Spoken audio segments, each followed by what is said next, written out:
Hi everyone, this is Peter here from Movement and Performance, and in this presentation we're going to be covering some considerations for the structure of a training session and how we can optimize the structure of the training session to produce the best adaptations possible for our athletes. So the first thing we need to cover is exercise order, and basically this means what order we do the exercises from first to last. And generally, the exercises that will be affected by fatigue are the exercises that should be placed first in the exercise program. So, in general, speed and power type exercises are going to be the most affected by fatigue, and so they are generally put first in the program.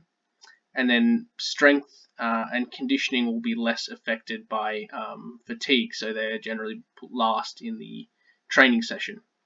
And this is because a slight amount of fatigue is going to affect speed and power a lot more than a slight amount of fatigue will affect strength and conditioning. And basically, fatigue's always going to affect every training quality, but if we do strength and conditioning before speed and power, they're going to be a lot worse off than if we did speed and power before strength and conditioning. So this is the general order that we do our exercise in. So we always do the speed work first, followed by power, then strength, then conditioning. The next consideration following on from the last slide is still on exercise order, but this is going to be talking about more the nature of the exercise themselves with regards to the amount of joint and muscle involved. So exercises that have multiple joints involved in them and multiple muscle groups are going to generally be put before exercises that only are isolating one muscle or one joint. So in this session here, we have a good example of how it can be applied. We're doing our speed and power work first, our flying sprints and our medicine ball throws, and then when we get to the strength work, we do we've got walking lunges, an overhead press, a lower body, then an upper body exercise, multiple joints, and then we get to more our smaller muscle group isolation type exercises towards the end. This is probably a bad example of how we can of this principle at play. So even if we do our speed and power stuff first, like we should, we can still sort of have a suboptimal order of the strength exercises by doing face pulls and bicep curls before we do walking lunges and overhead press, because these bicep curls and face pulls are going to use much smaller muscles, less joints involved, and much less total muscle involved. So fatigue is going to affect them not as much as fatigue will affect these big compound exercises.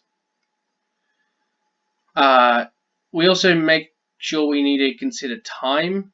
So in most cases, athletes are probably not going to have the ideal amount of time that they want for training, especially for strength and conditioning training, just because of all the other demands of their sport and lifestyle.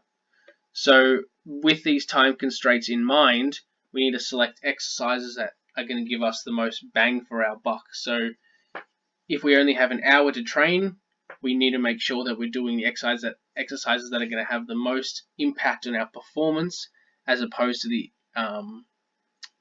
other potentially good exercises, but just may not be as effective as other exercise that we could choose. So a good example of how we can get the most bang for our buck in this session A here, we got our sprint work in, we got our speed work, we got our power type work, and then we've got some good solid multi-joint strength exercises, walking lunge, bench press, stiff leg deadlift, and pull-ups. And in session B here, this is probably a poor example of using our time to our advantage, so using it to our disadvantage. So if we do box jumps, pretty good. We've got some power type exercises. Then we do leg extension, tricep push down, glute bridge, face pull, pull-off press. We can probably, we don't get any speed type work in here. We just get, one power exercise and then some more isolation type strength exercises. If we supplement these for some bigger compound exercises, we can get more muscle groups involved and more adaptation from less exercises, and we can still get more, power and speed work in there. Another consideration is the training volume that we employ in a single training session. We need to have enough so that we can actually stimulate some adaptation, but we also don't want so much that our body is beyond adapting and only actually recovers to baseline levels. So we have this graph here of minimum effective volume, which is basically the minimum amount of volume we actually need to promote adaptations.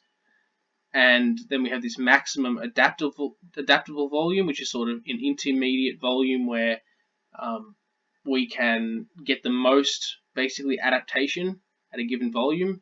The maximum recoverable volume, which is the maximum amount of volume we can actually recover from and create adaptation. And then if we go further than that, we get to sort of short-term overreaching, where we actually don't really get any adaptation. We just come back to baseline level. And this is more of a long-term sort of system or graph here, where it's going to be talking more about weeks and months of training as opposed to an individual session.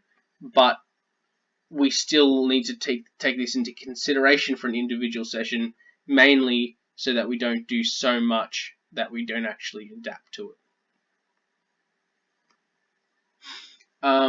Another consideration for our training session structure is going to be pairing qualities.